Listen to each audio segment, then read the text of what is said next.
All right.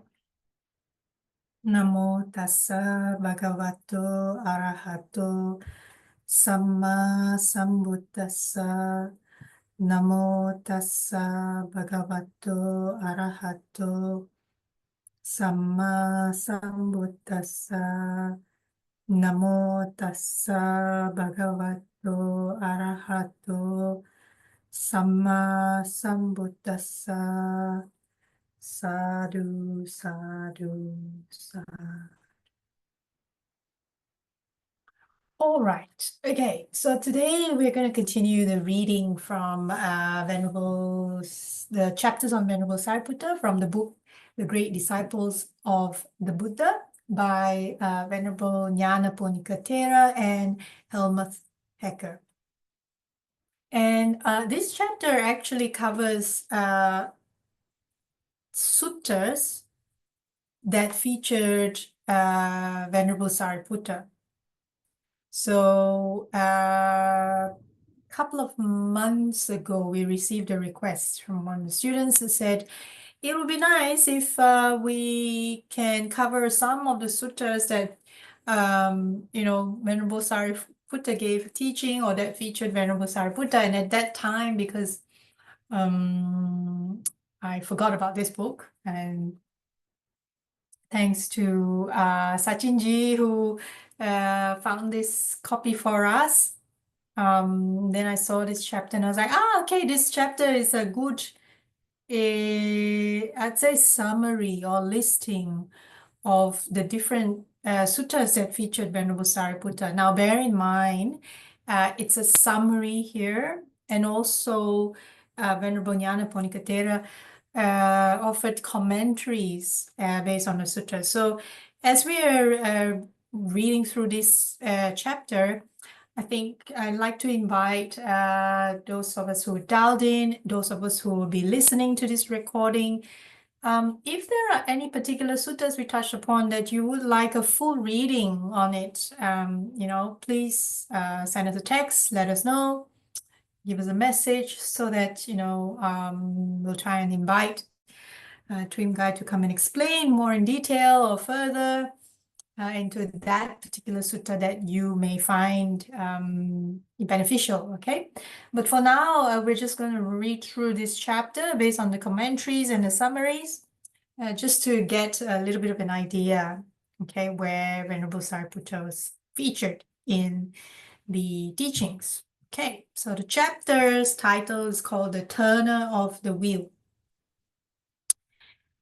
So the discourses of the Venerable Sariputta and the books attributed to him form a comprehensive body of teaching that, for scope and variety of exposition, can stand beside that of the Master himself. That is, can stand next to the teachings of the Buddha himself. And of course, a couple of times the Buddha had mentioned that Venerable Sariputta's wisdom is next to only the Buddha himself.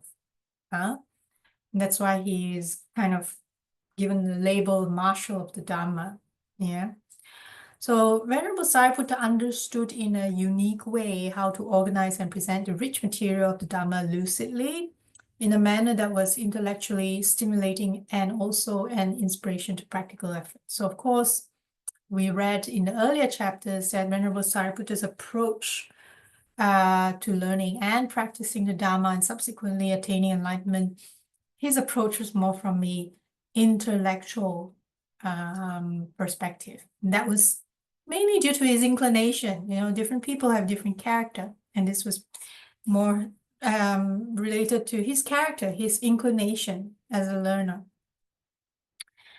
In the Theravada tradition, he is regarded not only as the progenitor of many suttas of prime importance, but also as the original inspiration behind three substantial exegetical treatises and the individual responsible for the final codification of the Abhidhamma. We will discuss each of these contributions in turn. So in terms of the suttas, we find the Venerable Sariputta's skill as an expositor of the Dhamma exemplified first in two classic discourses of the Majjhima Nikaya. First one, the Hatipādopama Sutta, the Greater Discourse on Simile of the Elephant's Footprint. And I think this was read before. So if you go to the Samatha Vipassana YouTube channel, or of course the Dhammasukha site and channel, we should be able to find reading sutta delivered by Bhante Vimalaramsi before on this one, if I'm not mistaken. Yeah.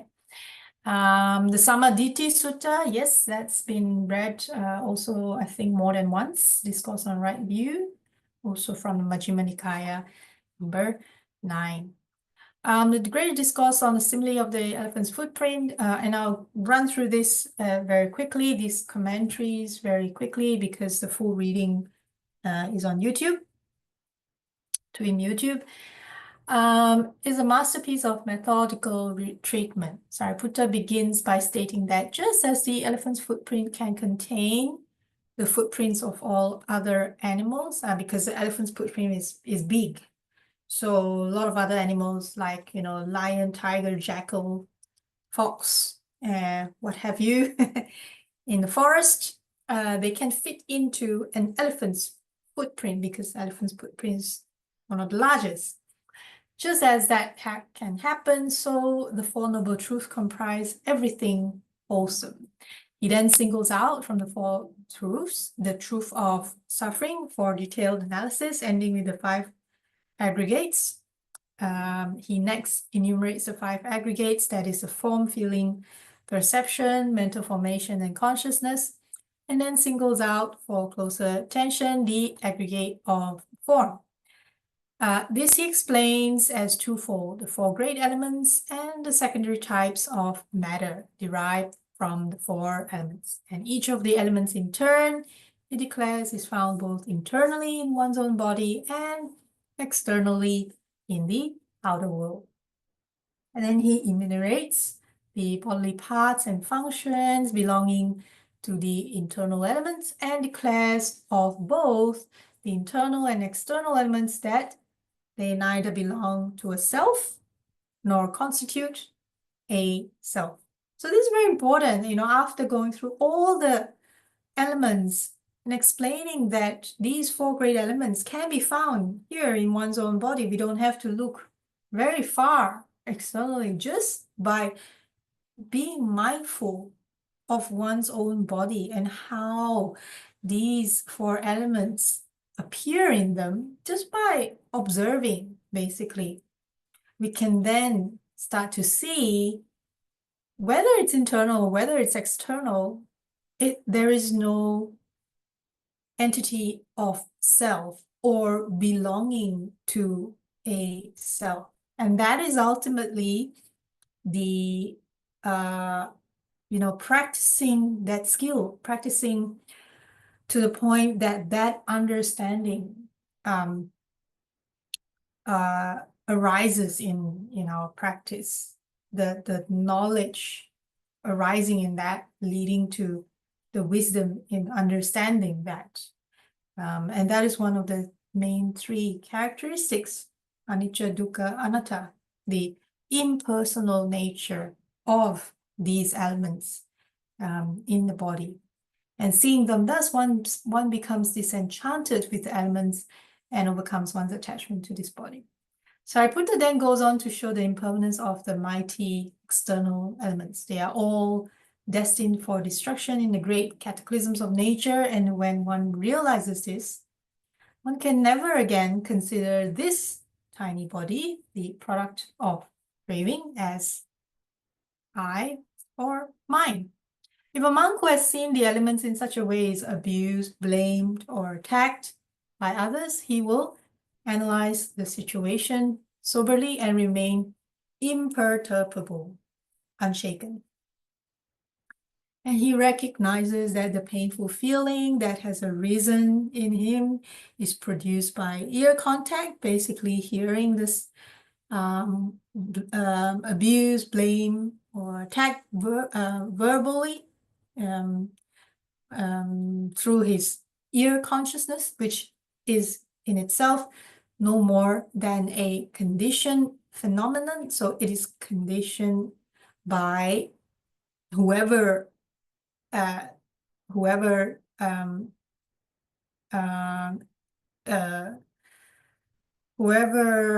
performed that abuse, or whoever did the blame, or whoever attacked him or attacked us, is conditioned by what they perceive.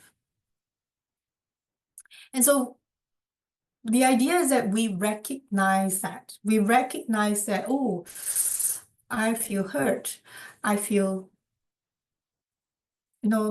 pain. Yeah. And that pain comes from what we heard through our ear consciousness, which came into contact with sound, which came from a conditioned phenomenon. The person who did it, or whatever did it, or whatever object did it, is again subject to condition based on that particular moment.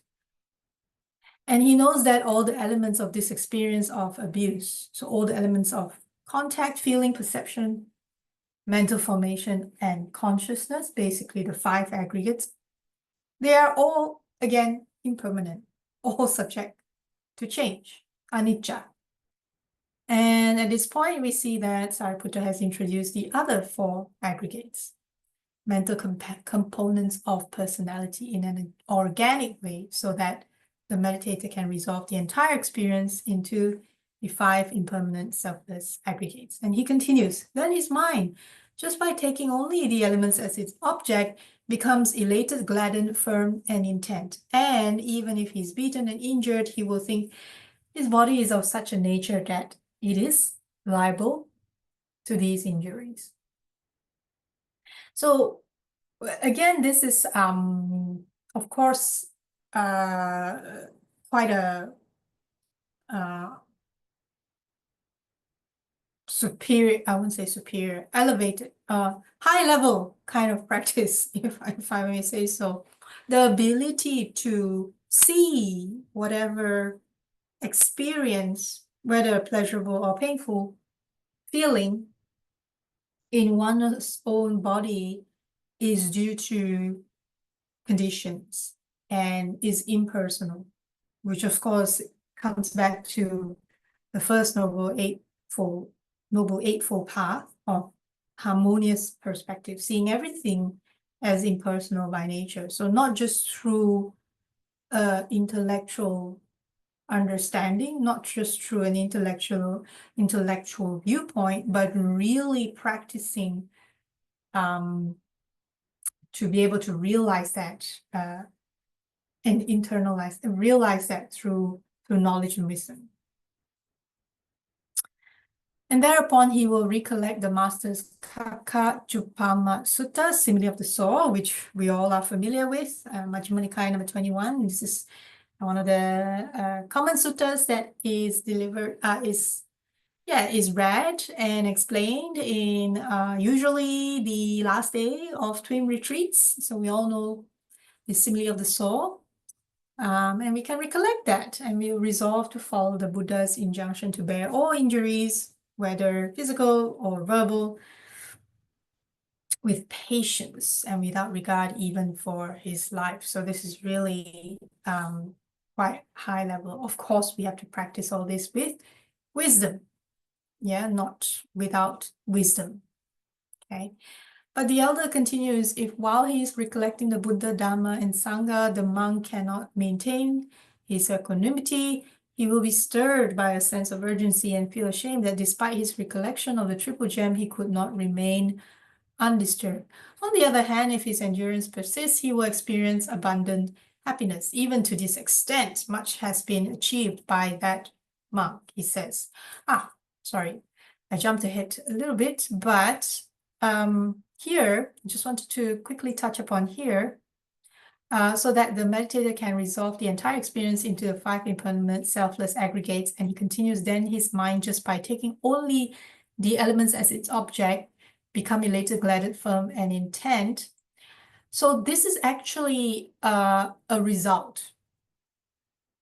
Just to clarify again, this is just how I understand it. If I understand it incorrectly, then I seek your forgiveness, and also please point it out to me so that my understanding can be corrected. But here's how I understand it. When a person, when a student, when one who practices through the practice understands, as how we see, the aggregates just as they are. That is here, the contact, feeling, perception, mental formations, and consciousness are impermanent, unsatisfactory, and impersonal. When we reach a stage in our practice where we can see that through knowledge and wisdom, through the practice itself, not through intellectual thinking, then naturally the mind becomes elated, glad, firm, and intent. Naturally, without us having to want it that way. So it's a conditioned effect of having that knowledge and wisdom of the five aggregates being impermanent, unsatisfactory, and impersonal in nature, if that makes sense. Sorry, I jumped ahead, but I just wanted to clarify that a little bit in case people understood it as then his mind, by just taking only the elements as its object, becomes elated. In case people understand that this sentence meant taking the elements as the object, using it to become. Okay, language is a very tricky thing. What I'm trying to say is it's not that we are, it's not like we're using it. Yes, we're using it to become, how should I put it? As a result. So the mind becoming elated, glad, firm, and intent is as a result of having realized and understood the impermanent, unsatisfactory, impersonal nature of the five aggregates. Okay, that's how I would put it. I don't know how to put it in the best possible way, but hopefully that makes sense. I hope that makes sense, Pi and Paul, for you who dialed in. If not, please comment or stop me, or we can, talk about it, discuss about it so that it becomes clear. Clarity is most important here.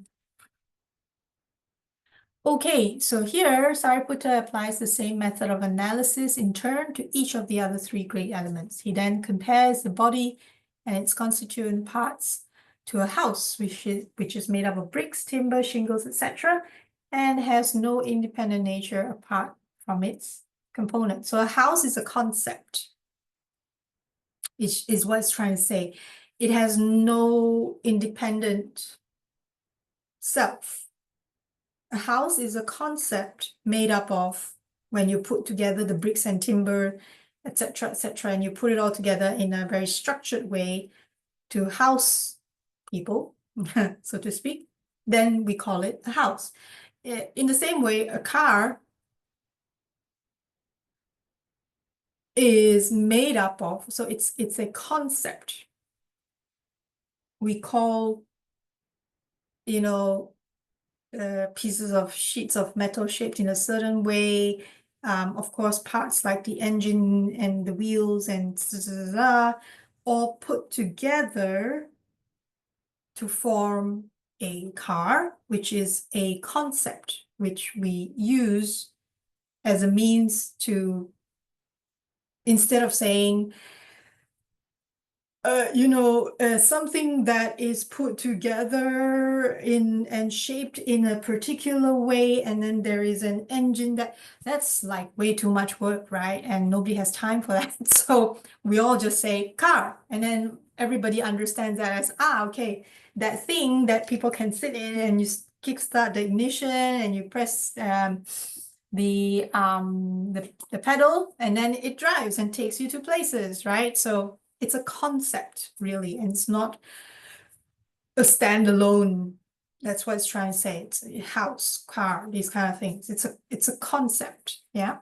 And so similarly, the body is a concept. There is no independent, standalone self, so to speak. Okay. And we are made up of not just the body, but the 5 aggregates: form, feeling, perceptions, mental formations, and consciousness. And it's this so-called what we think self is, again, just a concept of these 5 aggregates. And the problem arises when we cling to this concept. Okay. Then in the concluding portion of the sutta, he launches into a perspicacious account of the conditioned origination of consciousness through the 6 sense faculties, the 5 sense organs and sense objects, the basic conditions for the arising of the 5-fold sense. Consciousness are species of matter derived from the 4 elements, and thus he completes the analysis of the aggregate of material form by including secondary matter. Each section of consciousness that arises from an object and sense faculty includes an associated feeling, a perception, various mental formations, and thus all 5 aggregates are implicated. These 5 aggregates, the elder declares, are dependently arisen, and thus with these words he introduced the doctrine of dependent origination. So here, just to summarize very quickly what's mentioned here, blah, blah, blah, blah, blah, which is covered in the sutta, very similarly is covered in the Chachaka Sutta.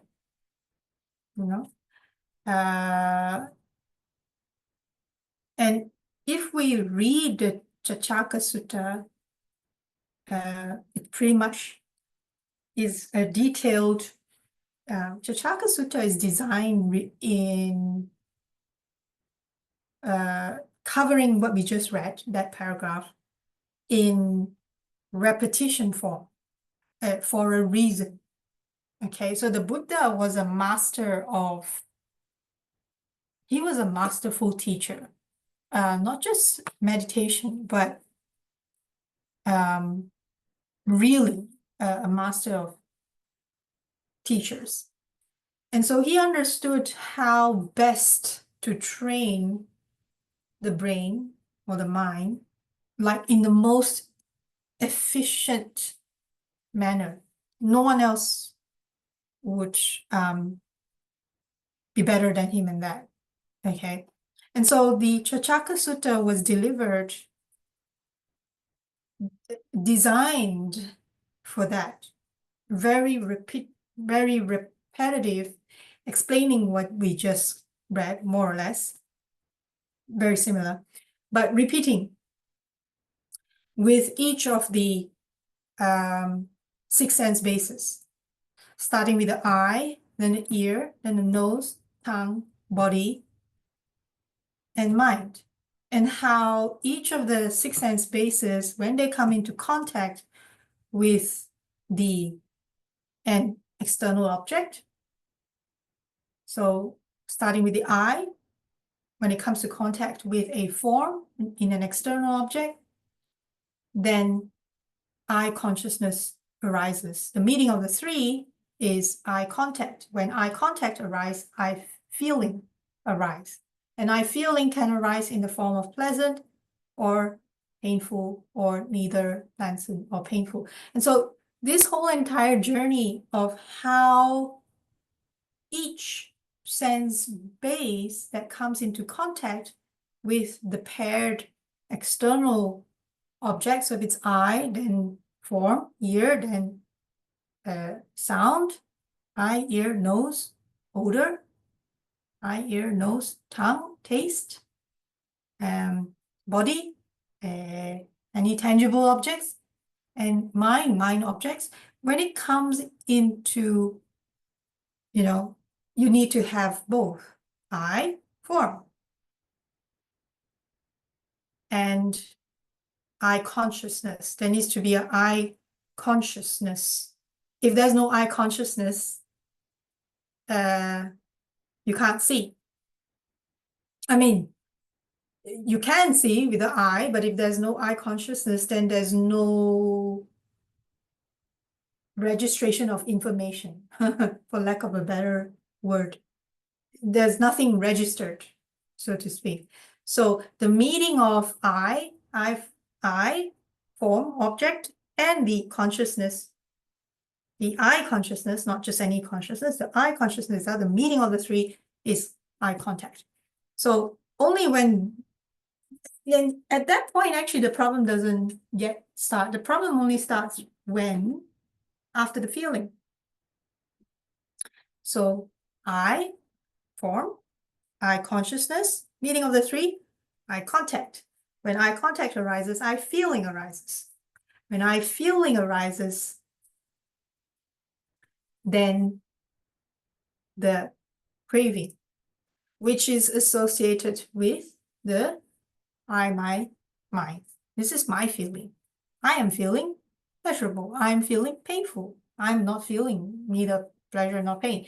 So that's when the craving arises, and that's the fundamentally the where the Buddha identified as, at that point, that's the weakest link in the dependent origination, and that's where we can target our practice. Because once the craving arises, very quickly it spins into the clinging and then habitual tendency and blah, blah, blah, blah, blah. Okay, and the looping, right? So the more we practice, that's what we're trying to aim towards. We're trying to aim towards the goal of breaking the 12 links at the weakest link, which is the link of craving. Okay? So then he quotes the master: one who sees dependent origination sees the Dhamma. One who sees the Dhamma sees dependent origination. What is really trying to say is, when we see how dependent origination works in this sense, we really then see how all phenomena literally arises and passes away. That's what we're trying to practice. Really, that's our goal. Okay, not just see with the intellectual seeing, but really see through the practice itself, through the practice of twin, through the practice of meditation. Okay, so desire, inclination, and attachment in regard to the 5 aggregates are the origin of suffering. Removal of desire, inclination, attachment is a cessation for noble truth. And of the monk who has understood this, he said, even to this extent, much has been achieved by that monk. Thus, he rounds off the exposition with the 4 noble truths. This discourse is indeed like an intricate and beautifully constructed piece of music, blah, blah, blah, okay. Very colorful. And for those who are interested, there is a whole dependent origination workshop video that you can watch on the YouTube channel, where it's a very detailed explanation on the breakdown of each of the links in the dependent origination and how that relates to the practice. Then also we spent a couple of lessons in the past couple of months ago, I can't remember now, where we covered the chapters on the book written by Venerable Sister Kema, the crossroads between between mundane and transcendental dependent origination, which is actually a detailed explanation of one of the suttas, where it covers the 12 links, but how that relates further into more. So for those of you who are interested, you can go listen to recordings of the readings of that book as well. Okay. So the second model exposition of Sariputta's is the discourse on right view or harmonious perspective. This is a masterpiece of teaching, which also provides a framework for further elaboration, such as given in the extensive commentary to it. The commentary says, and again, this is a commentary, yeah? In the Buddha word as collected in the 5 great Nikayas, there is no discourse other than the discourse on right view, wherein the Four Noble Truths are stated 32 times and 32 times the state of arhatship. In this discourse, Sariputta includes an original exposition of dependent origination with slight but very instructive variations, the wholesome and unwholesome courses of action, 4 kinds of nutriment, which we've covered a lot, a couple of readings before, the 4 kinds of nutriment, covered a couple of times by Venerable Sister Kema and also by Hugh Bolton. Further details, again, on the YouTube channel, but these were read with reference to a chapter on the Samyutta Nikaya. Okay, so those of you interested, head to the YouTube channel and just search nutriment or use some keyword somewhere along those lines, and hopefully those videos will pop up for you. Each factor of dependent origination are used to illustrate the Four Noble Truths, which is also treated in its own right. Thus, the range of 4 truths is greatly enhanced, broadened, and deepened. This discourse has been widely used for instructional purposes. Another discourse of Sariputta's that has been held in high esteem is the Samacitta Sutta, which was listened to by the Devas of tranquil mind. So this refers to Anguttara Nikaya 2.35. Its theme is a residuum of rebirths awaiting disciples on the first 3 stages of sanctity. Sri Mantra Sotapanna, one's entra, Sakadagami, non-returner, Anagami, and its purpose is to clarify whether their rebirths are to take place in the sensual world or in the fine material and immaterial worlds.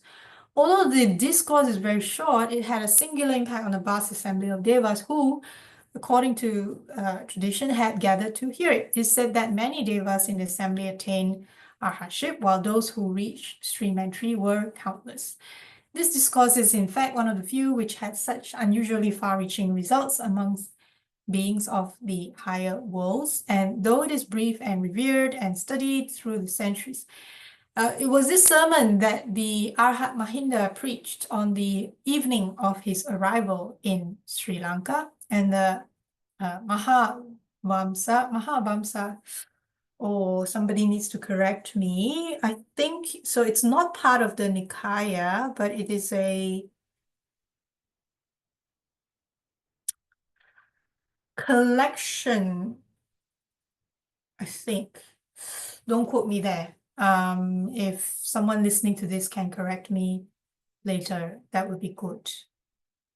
Here it says, the Mahavamsa, the island's famous chronicle. Yeah, chronicle collection.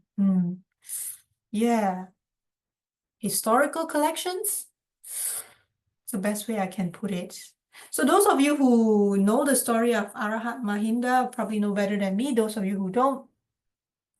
So King Asoka had 2 children. One of them, Arhat Mahinda, who was attributed to be the one who really brought the essence of the teachings of the Buddha to Sri Lanka proper. if my memory corrects me, if my memory is correct, and again, I've not history of Buddhism in Sri Lanka many years ago. Okay, so before Arahat Mahinda, and again, those who listen in and those who will be listening to the recording, if anyone knows better than this, please correct me. Based on my memory, before Arahat Mahinda was invited to Sri Lanka, Buddhism was in Sri Lanka already. However, it went through a I want to use the word tumultuous, but it went through a difficult period, and I think the king then approached King Ashoka in India, and then King Ashoka said something like, okay, I will send you my son, Arahat Mahinda. And so the story goes that, and still till today, it's a pilgrimage site in Sri Lanka. It's a place called Mihintali, a very nice, a peaceful place. So it is said that Arahat Mahinda, with his psychic power, arrived in Sri Lanka that way, like poof, appeared at Mihintali, bringing the teachings. Now, King Ashoka also had a daughter by the name of Sangamitta. And till today, Sangamitta Day, which is today, actually, 22nd of December, is still celebrated or remembered in places like Sri Lanka, especially by the lay women or even the nuns, because she kind of, apart from being the sister to Arahat Mahinda, was attributed to, really, in a way, bringing the teachings to the female disciples, female students in Sri Lanka. So those of you who are interested, feel free to Google or nowadays ask ChatGPT or Copilot more about Sangamitta Day, which happens to be today, 22nd of December. Okay, let's continue. Sorry, I digressed a little bit. The veneration according to the discourse and the strong impact ascribed to it may stem from the fact that it helps those on the path to determine the kind of rebirths they may expect. Devas on higher levels of development are sometimes inclined to regard their heavenly status as final and do not expect to be reborn in the five sense worlds, as may sometimes be the case. The greater elders' discourse gave them a criterion by which to judge their position. For worldlings still outside the path as well, it must have offered valuable orientation for the direction of their efforts. Now, interestingly, a couple of sessions ago, we had Bhante Dhammagavesi give a few readings on some suttas from the Itivuttaka, which covered more or less this aspect. So again, those of you who are interested, head over to, sorry, I sound like a broken record today. Head over to the YouTube channel, Samatha Vipassana, and just type search keyword Itivuttaka. Okay, very recent actually, in the past recent months. Okay, that had more or less covers these what we just talked about. The Sangiti Sutta and Dasuttara Sutta, two more of Sariputta's sermons, are the last two texts of the Digha Nikaya. Digha Nikaya is a long discourse. That's number 33 and 34. We don't cover the Digha Nikaya much in our sessions because they really are Digha Nikaya, long. I think one discourse probably will take, I don't know, 2, 3 sessions just to cover one discourse. They are long. They are both compilations of doctrinal terms which classify a large number of topics according to a numerical scheme ranging from 1 to 10. The reason for stopping the compilation at 10 may have been that the group of doctrinal terms extending beyond 10 members are very few, and these would have been well known and easily remembered. The Sangiti Sutta was preached in the presence of the Buddha. At its conclusion, the Buddha gave his express approval.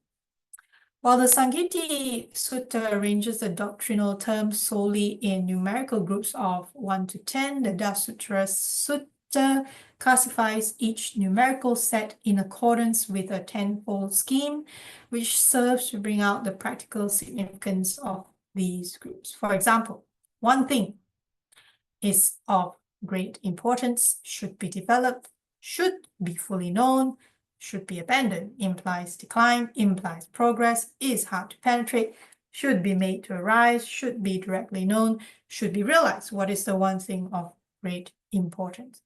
Heedfulness in wholesome qualities.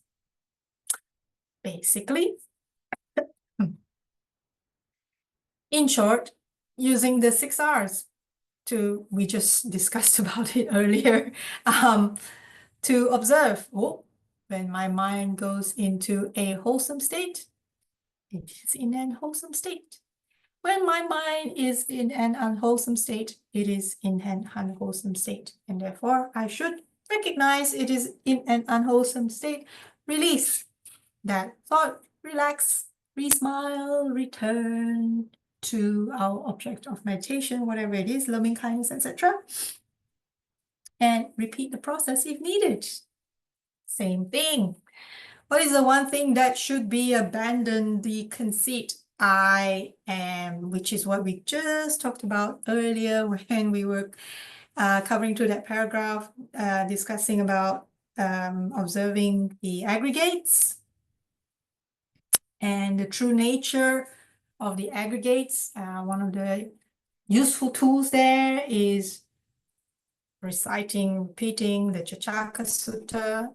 That's a useful tool. Or just to see whatever arises, we recognize that it's not me, it's not mine, it's not myself. And just keep practicing that way, because that really, the conceit of I am stems from that. What is the one thing that should be realized? The unshakable liberation of mind. These texts must have been compiled at a fairly late period of the Buddha's ministry, when there was already in existence a large body of doctrine and carefully transmitted discourses which required organizing for ready use, and also where anthologies of salient features of Dhamma had become a useful aid in a comprehensive study of the teaching. Now, just to share a little bit, some of you may already remember, excuse me, long before the suttas were written on leaves. Is it called Ola leaf? Something like that. Again, please correct me if I'm wrong. Before it was actually written on leaves, there's a museum, by the way, in Sri Lanka that shows the process. It was preserved orally, recited again and again and again. And so how it was done, because it was only preserved written like not, I can't remember now. My history fails me. At least the first few hundred years or so was preserved orally, transmitted orally. And how it was done was that it was split up into different so-called schools or groups. So for example, this group, okay, you're in charge. This group, you are in charge of preserving the Digha Nikaya. And so they would be memorized and probably recited often, is what I imagine. I don't know. I'm not an expert in history of Buddhism. But this was what I would imagine. you know, and the way I would imagine it is, let's say in modern day, yeah, in modern day, this is a very, very, very abridged way of thinking. I could be wrong. If we think of a song that has survived decades, let's say, what's a way that would get it to survive? By teaching it to the next generation repeatedly. For example, Mary had a little lamb, his face was white as snow, followed us to school one day, and da da da da da da da, right? How does that song survive itself through generations? It's passed down orally. So even if a person has not seen that particular nursery rhyme in written form, he or she would still know it if they had gone to kindergarten where it was taught in a singing manner. And they were taught, okay, let's all sing together. Mary had a little lamb, his feet was like snow. And so I'm thinking, okay, could be different schools, and this is how it was passed down and carefully transmitted. Okay, so this is what it's trying to say. So hope that made sense. I'm a bit rattling off today. I should wrap this up quickly. The Sangiti Sutta was delivered shortly after the death of Nyanaponika, whom we remember as one of the earlier teachers that the Buddha had sought. And he was the leader of the Jains, otherwise known as Mahavira. It was in fact this event that occasioned the preaching of the Sutta, for it speaks of the dissensions, schisms, and doctrinal disagreements that arose among the Jains immediately after the death. Their master, Sariputta, took the eruption of this internal conflict in the Jain camp as a warning for the Buddhists. And in his discourse, he stressed that this text should be recited by all in concord and without dissension, so that the holy life should last long for the welfare and happiness of gods and men. The commentators say that the Sangiti Sutta is meant to convey the flavor of concord in the teaching, which is strengthened by doctrinal proficiency. Practical purpose of the Dasuttara Sutta is indicated in introductory verses. The Dasuttara discourse, I shall proclaim a teaching for the attainment of Nibbana and the ending of suffering, the release from all bondage. It seems likely that these suttas serve as a kind of index to selected teachings. They may have been useful to those monks who did not memorize a great many texts, granting them quick access to numerous aspects of the teaching in a form that was easily memorized and assimilated. Both of these discourses admirably illustrate Sariputta's concern with the preservation of Dhamma and his systematic way of ensuring that it will be transmitted intact in all its details. It was for that purpose that he provided study aids, such as these and other discourses, together with works like the Desa. Okay. Okay. Now this one is I will skip this part, but those of you who are interested, you can read, because here it's a little bit more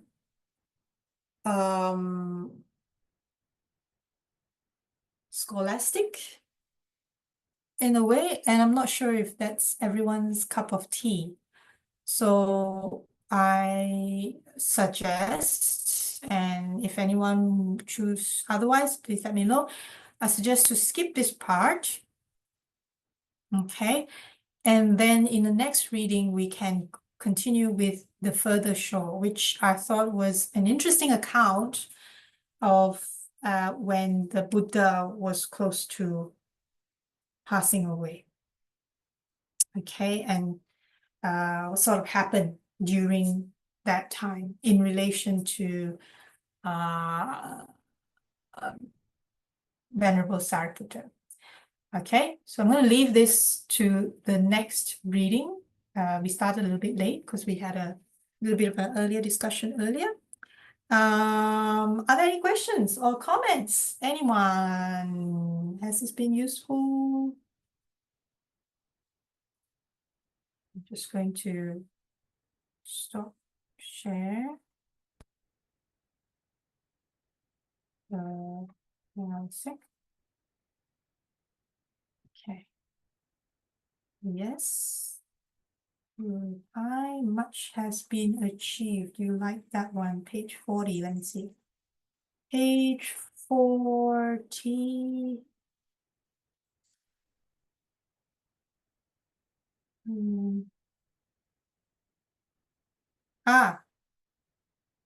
Even to this extent, much has been achieved by that monk.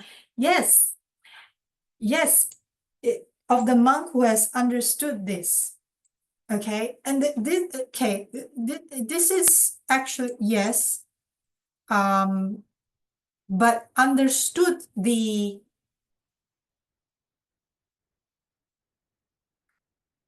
understood the desire, inclination, and attachment in regard to the 5 aggregates and the removal of the, of course, there is definitely. That's the reason why we're all here. Practicing, studying, listening to the teachings, because yes, the Buddha designed, literally, I'm seeing this more and more. The Buddha designed how he delivered the teachings in a way to not just give us hope, but literally shine the torch for us. Okay, perhaps just repeat that a little bit again. Sure. From which part? Because this is like a whole chapter. From here? Is that too much? I did? Okay. Yeah, and I would say, you know, for those who are interested, or my Majjhima Nikaya's part right there. But yeah, the Chachaka Sutta is great as a recitation and also as a reflection on this. It's great for that, design for that. And this is how I gave the, you probably laugh. I use analogies a lot when I teach music to kids, because I try to get them to, some of them are quite visual actually, quite interesting teaching kids.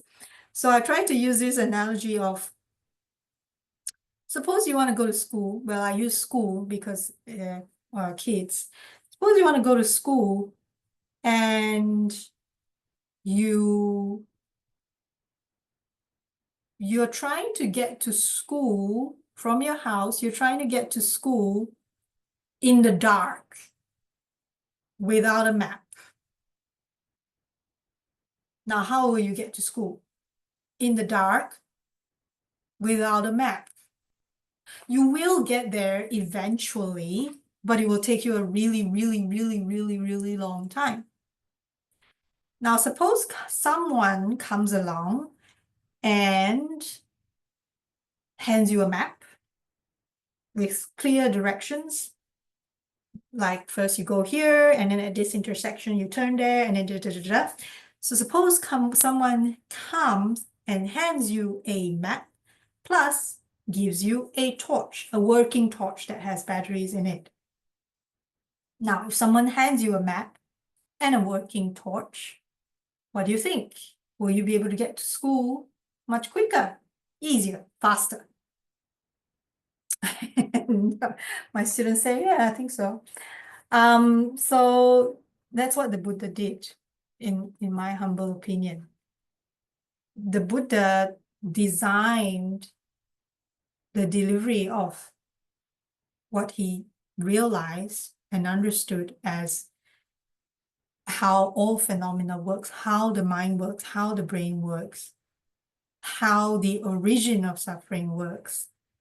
He realized it, and then he drew the map for us, by, in a sense, weaving, that's what we always say, weaving all the different teachings together to form one nice, beautiful piece of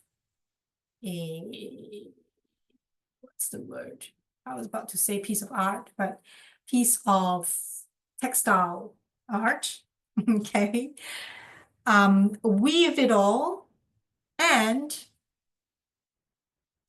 gave us a torch. Tapestry, thank you. Yes, tapestry. Lost for words today. So the Buddha designed the delivery very carefully. If we really, and scholars have done this, so we don't need to do this. So that's what scholars do, really. They study the teachings, how it's designed, and then, compile it all together and explain to us in commentaries. But the Buddha put it together like a tapestry. He literally designed and drew the map for us in many different shapes and forms. And the reason why it comes in different shapes and forms is because people have different learning inclinations. So those who do some form of teaching to students of any subject will realize that each and every student in that classroom picks things up differently. Okay, and that's all due to our perception, our individual perception, which is colored by our habitual tendencies and what we have experienced, la da da da da. We don't need to go through all that detail. But yeah, that's why a good teacher is one who knows how to tailor the same information, but tailor it to suit the learning inclination of that particular student. And the Buddha is a master of that, because he has the ability to not only have that skill, but he can also see the past lives of the person he's trying to teach. And with that skill and that knowledge, he can design the teaching to, every morning when he wakes up and he casts his compassionate eye, and he'll see, oh, that person, the mind is ripe. I shall go and travel there with psychic ability and give a particular teaching. And that's why people were able to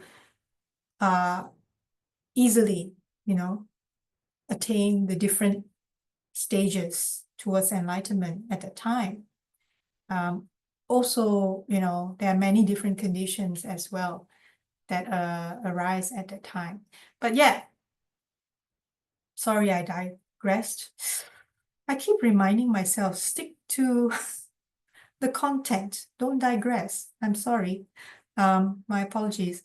But yes, really the essence is seeing dependent origination in regards to the five aggregates, and how the five aggregates, or every phenomenon that arises in relation to the five aggregates, how the relationship between them occurs, and how our, here it says desire, inclination, and attachment, basically our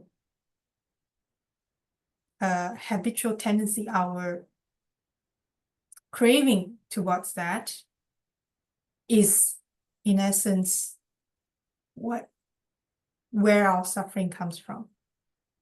And by removing that inclination, by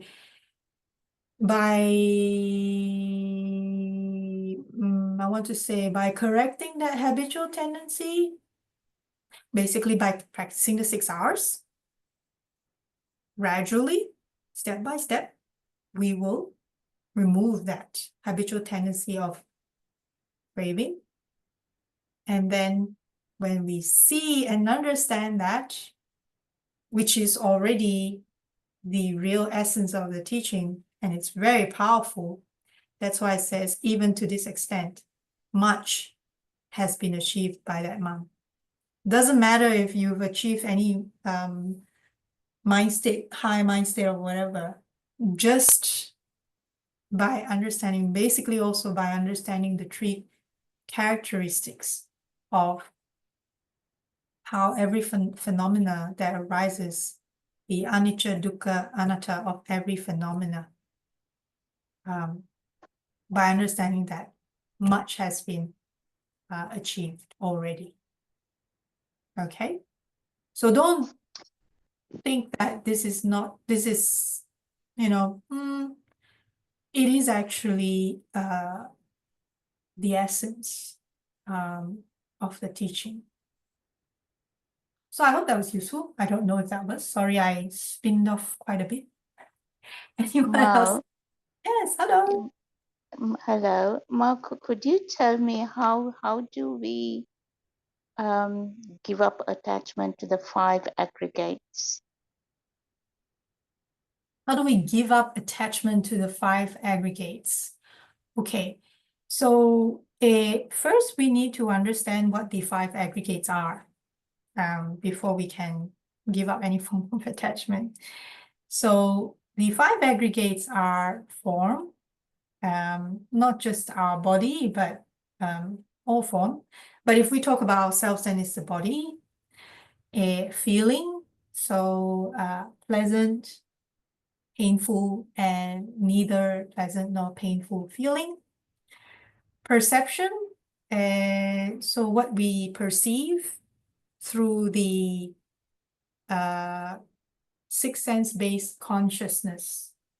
So the eye consciousness will perceive something, the ear consciousness will perceive something, the nose consciousness perceives. Yeah, hang on a sec. Let me grab my Majjhima Nikaya, yeah? One moment.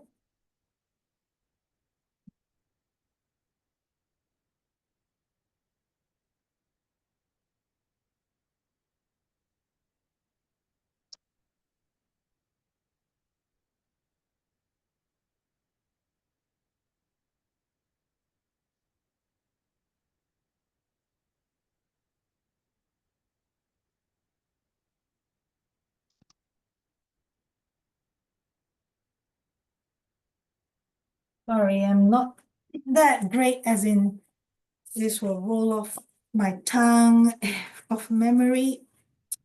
I should put more effort. But let me see where it is. Okay, so I'm just reading off a Majjhima Nikaya. Oh, I left my reading glasses in the car because I use it normally not for the computer, but to read music notes. That's why I leave it in the car.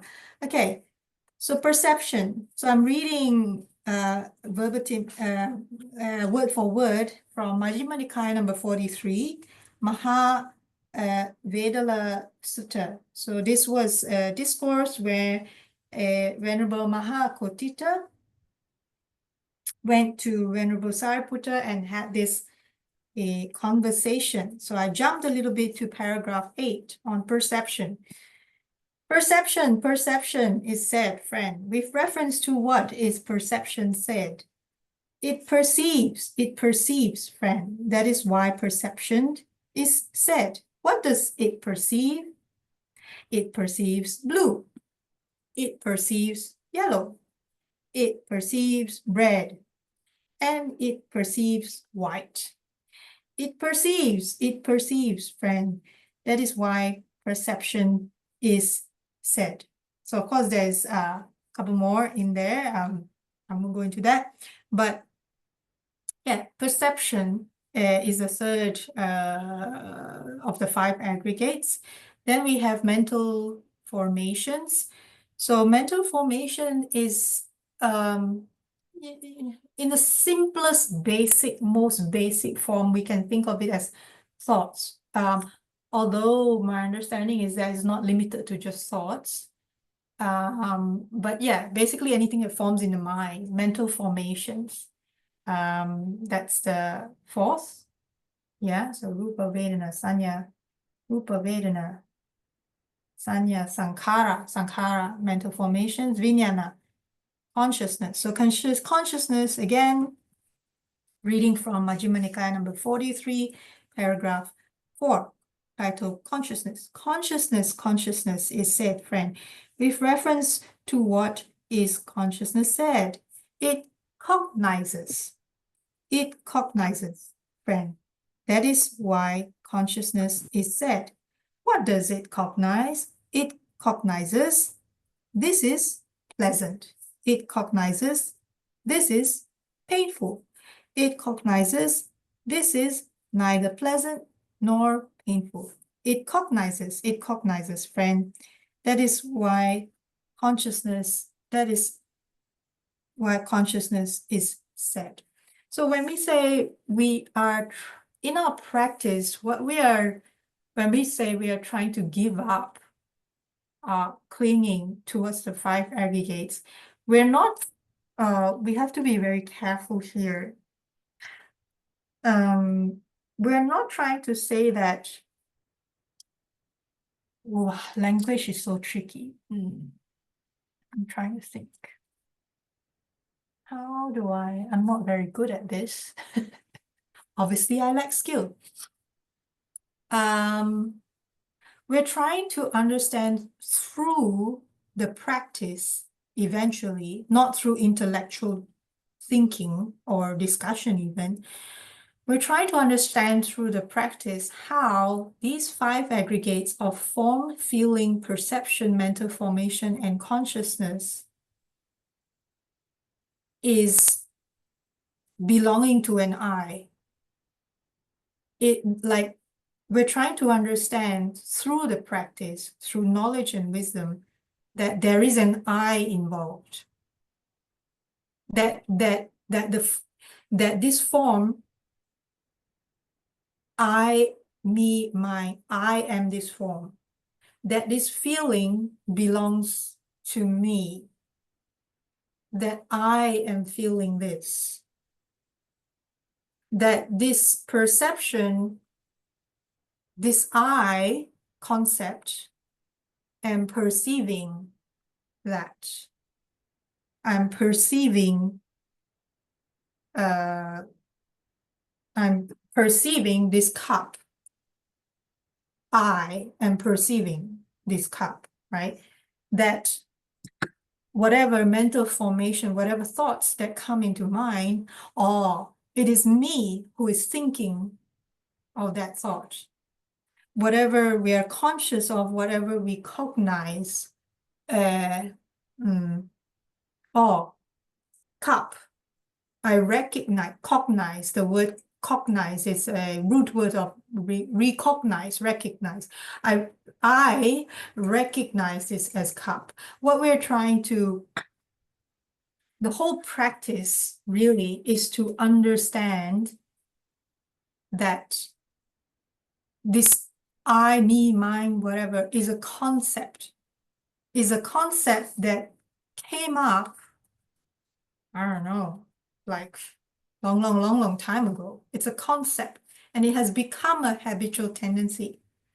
And this concept comes from the craving. Let me go to one. There are not purification, bookmark, not 111. What is it? 13. Let me go to the front of the book, of course. Here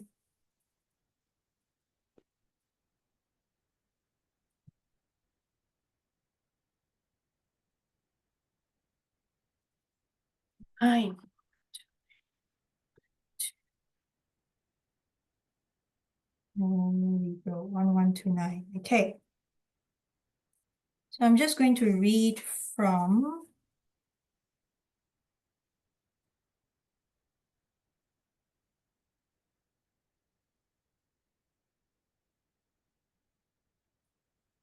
Again,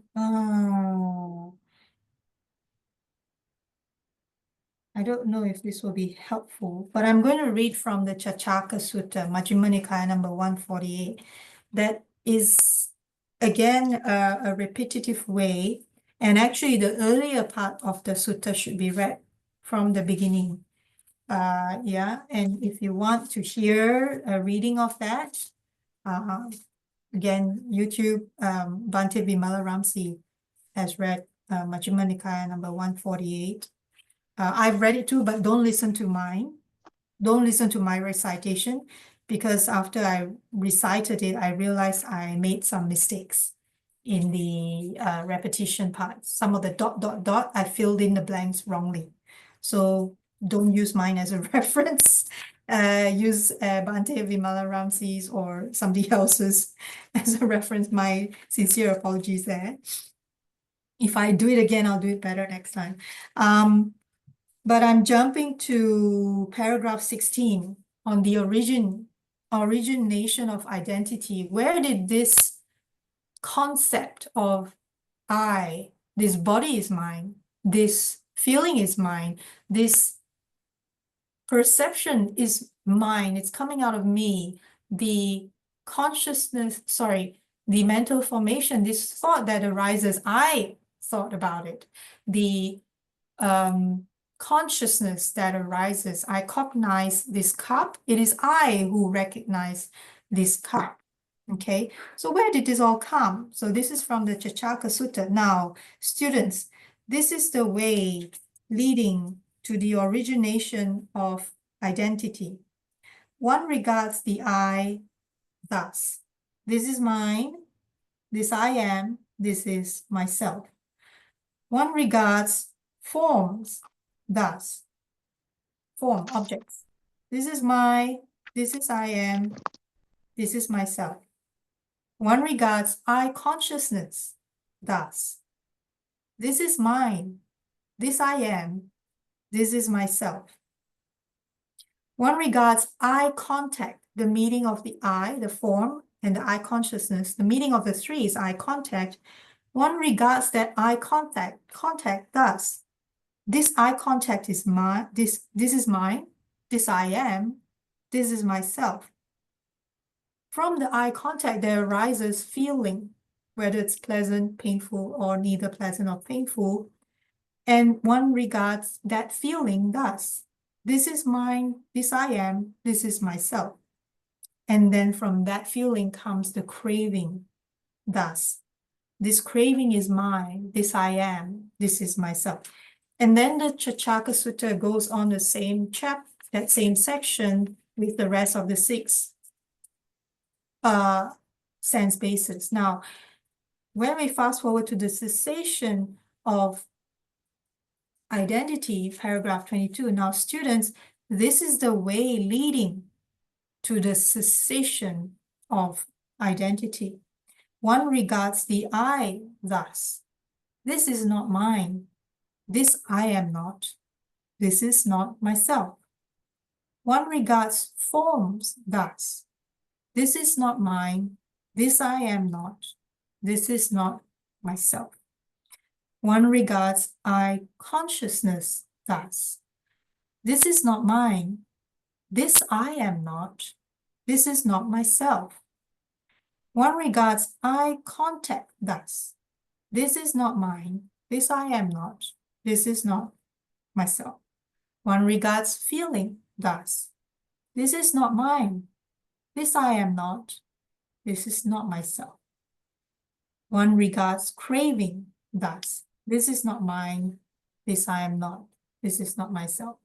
And it goes on repeatedly to the 6th sense space. What we are trying to achieve here, even whether it's we're listening to this sutta again and again or repeating it to ourselves, is another form of I was about to say it's another form of practicing the 6 R's indirectly. So when we are practicing the 6 R's, what are we doing? Anything that not anything that arises, sorry, correction. any hindrances that arise. That's why a hindrance is really an excellent tool to teach us where our attachments are. It's great tool, our hindrances. That's why Bhante Vimalaramsa used to comment and say that don't hate our hindrances, don't push them away, because our hindrances point to our greatest attachments, and it's true. So how we should use our hindrances as a tool, really, caveat, assuming we are keeping our precepts, yeah? All this is assuming we are keeping our precepts. Our precepts are our Yes. umbrella. If we don't keep our Vitally precepts, we are, important. raining hindrances. Yeah. Yeah. So assuming we are keeping our precepts, when the hindrance arises, we use that opportunity to recognize. So when we recognize, the hindrance has arisen, at that point, if we use that, if we know how to use that, recognize and release that that craving, I can say, yeah. When we know how to release that craving from that hindrance, at that point, although it's subtle and could be a very short moment, at that point, we are giving up the clinging to the 5 aggregates from a certain perspective. So when we go recognize, release, relax, the release, relax, at that point is we are releasing that clinging just for that very short moment. And then recognize, release, relax, re-smile. So the purpose of the re-smile and return to object meditation is we are okay. So how and this is how Venerable Sister Kema explained it. Recognize, release, relax. That part is the purifying of the mind at that point. So at that point, just that very short moment, we are purifying ourselves from the clinging to the 5 aggregates or whatever, to the hindrance to our attachments, whatever it is. Yeah. And then we cannot just leave it there though, because the mind needs something. It's how our brain is wired. It's how the human what's the word? Psychoanalysis, physiology, whatever. That's how human brains work. So when we do the purifying stage, we have to follow on immediately with the retraining. And the concepts, the study modern science on neuroplasticity, pretty much the same. So they talk in neuroplasticity, they talk about how if we have a certain habitual tendency, let's say our habitual tendency is clinging towards something, a hindrance, a concept, we need to rewire our brain to a wholesome state instead of that clinging. And so the re-smile, return to object of meditation is that rewiring. So we need to be very careful that we don't just stop at the purifying, we don't just stop at the recognize, release, relax. Because if we stop at that, we are not retraining into the wholesome. And what happens is then students will see, I've seen it because I used to do that. It's very easy to do that. If we, especially when the hindrance or the clinging or the craving is very strong, if the attachment is super strong, the mind loops in the purifying. So it stays in the recognize, release, relax, recognize, release, relax, recognize, release, relax, and doesn't have that tendency to go into the re-smile and then object of meditation, which is loving kindness, the wholesome. So we have to be very careful that it's not spinning in that is going recognize, release, relax, smile, return. A repeat if necessary. So recognize, release, relax, re-smile, loving kindness. And then stay there as long as we can. And then when the hindrances or tension or tightness appear again, okay, recognize, release, relax, re-smile, return. Does that help? Yes, brilliant. Great, excellent. Okay. Thank you. So yeah, I'm happy that's helpful, but in essence, that is why the 6 R's is the right effort part or the harmonious practice part. It literally, see, how should we think of the Buddha, yeah? Of course, the Buddha, the 9 qualities, right, which we recite, Itipiso Bhagava Arahang Samma Sambuddha Vijja Charana Sampanno Sugato Lokavidu, right? So he is a masterful teacher. He is a teacher of gods and men. He is knower of the world. Why do we recite that? Why do we see it as that? We have to understand those of us who teach any kind of teaching.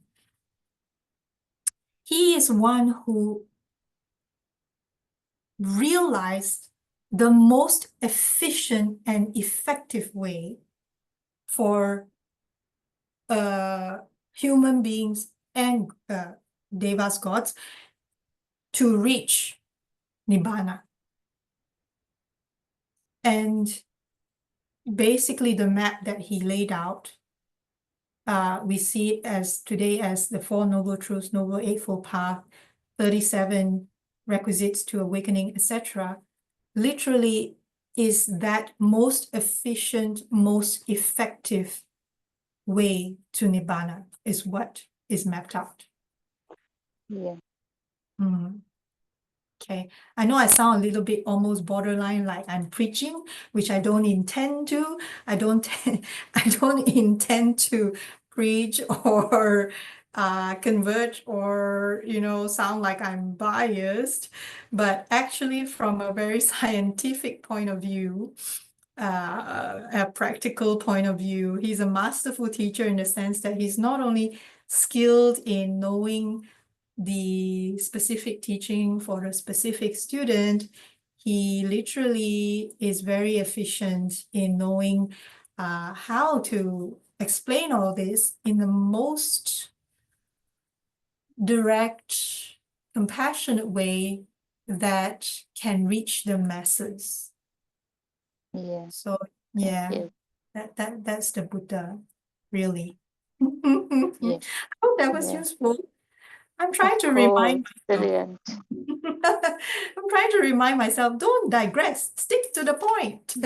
No, you're great. Thank you very much. It's very helpful. Oh, thank you. Brilliant. I hope that was useful. Excellent. Every time I do this, at the back of my mind, I also remind myself, oh, how would Bhante Vimalaramsi explain this? How would Venerable Sister Kema explain this? How would Bhante Dhammagavesi explain this? How would all the twin guides explain? And everyone obviously will have their own style, right?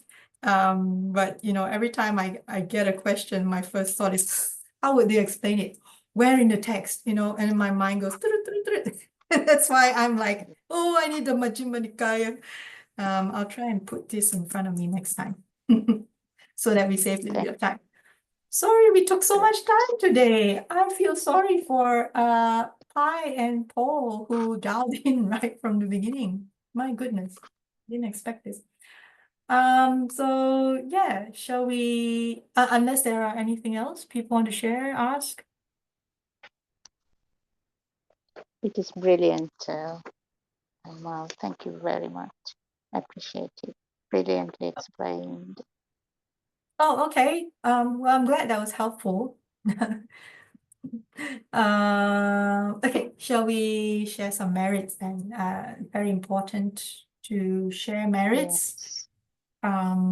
Someone taught me this long time ago that sharing of merits is super important in whatever act of the Dhamma that we do, because, yeah, I mean, it's easy to think that we're the only ones here, right? Easy to think that way, right? We only tend to believe what we see. What we cannot see, we tend not to believe. But also, sharing of merits is a good way of,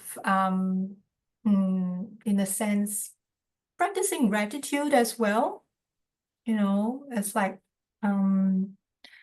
it's a bit like when we are happy, we want others to be happy too. We want others to feel our happiness.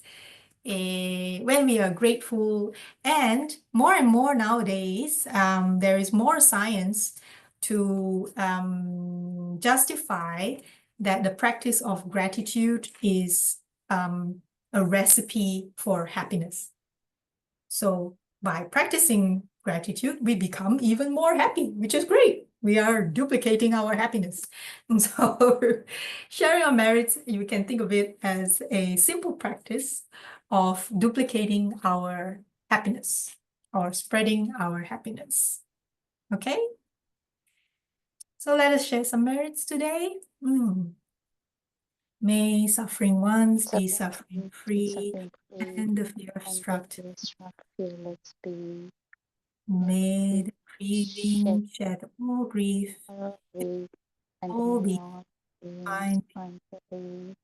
May all beings share this merit that we have thus acquired for the acquisition of all kinds of happiness. May beings inhabiting space and devas and nagas of mighty power share this merit power. May they long protect this dispensation. Sadhu, sadhu, sadhu. Right. So again, not that this was a bumper edition like a couple of sessions ago. Hugh and Sarah did deliver a bumper edition that time. Today's wasn't meant to be any form of bumper edition. But yeah, my apologies if it took way too long, but I hope in the end that it was useful for everyone who dialed in. And I hope that it'll be useful for those who will be listening to this later. And of course, if there's anyone who has any comments or any corrections, more importantly, corrections to what I had offered earlier, please do send me a note so that I can correct myself in the future. Just a couple of things. So next week, hopefully, we will have, why I say hopefully is because I've tried to get Sarah Hayden to come next Sunday to give a talk, talk actually on the Metta Sutta, Karaniya Metta Sutta. I hope that will materialize because Sarah, you are really busy. So let's cross our fingers there. And then after that, we will get a twin guide, or we will continue the reading. The final chapter that I mentioned is now The Further Shore, which talks about final days of the Buddha in reference to Venerable Sariputta. So we try and intersperse between the readings and a twin guide, and then once we finish Venerable Sariputta, based on people who have voted, the requests came in, we will continue with Venerable Moggallana. That's quite, again, a long section. Many interesting stories around Venerable Moggallana. We will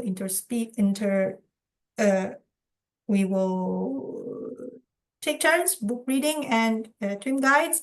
Once we finish with Venerable Maha Moggallana, then I hope to do a reading or a session on Bhikkhuni Upalavana after that, so that it's a nice complementary to see and view the foremost chief disciples of the Buddha, Venerable Sariputta, Venerable Maha Moggallana, and the female chief disciples. We covered Bhikkhuni Khema many months ago, and then hopefully we will be able to cover Bhikkhuni Upalavana. It was very tricky to try and source some materials on Bhikkhuni Upalavana. It wasn't so straightforward, and there was some I wouldn't say conflicting, but stories and commentaries which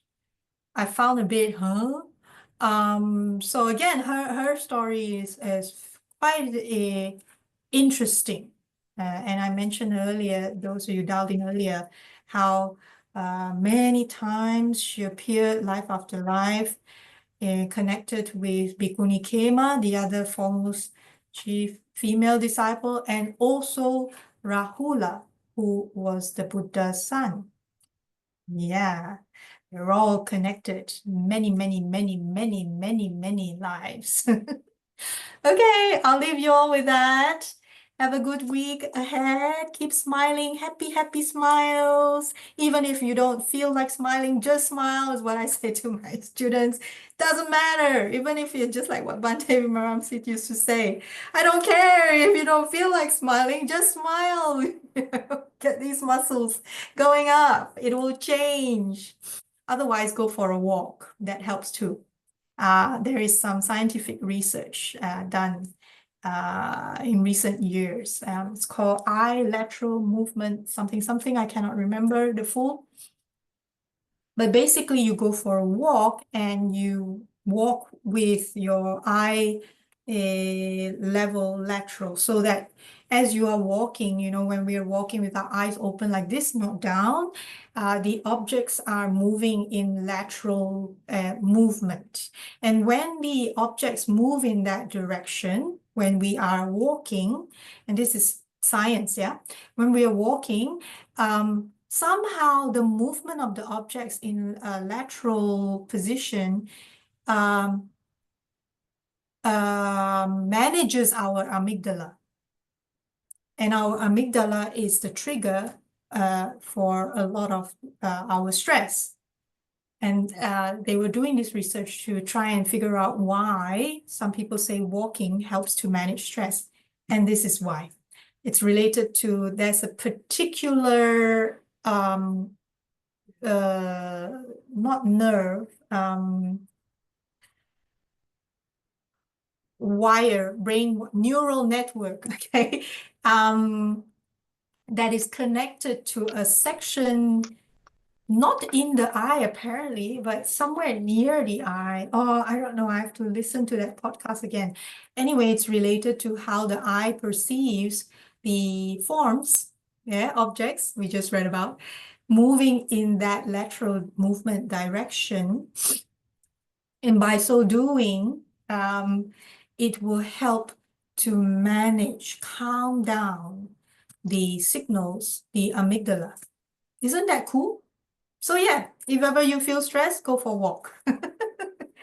And if you can, do that with a smile, double the effect. Isn't that cool? Okay. Thank you for dialing in. Have a great week. Keep smiling in there. Thank you. Happy Bye-bye. Christmas. Happy Bye. Christmas and Happy Oh, New yes. Year. Yes, Merry Christmas, Happy New Year to everyone, and those of you who celebrate, because today is the 22nd of December. Those of you who celebrate, happy Sangamitta Day as well. So yes, happy. Okay, see you next time. Bye. Thank you very much. Bye-bye.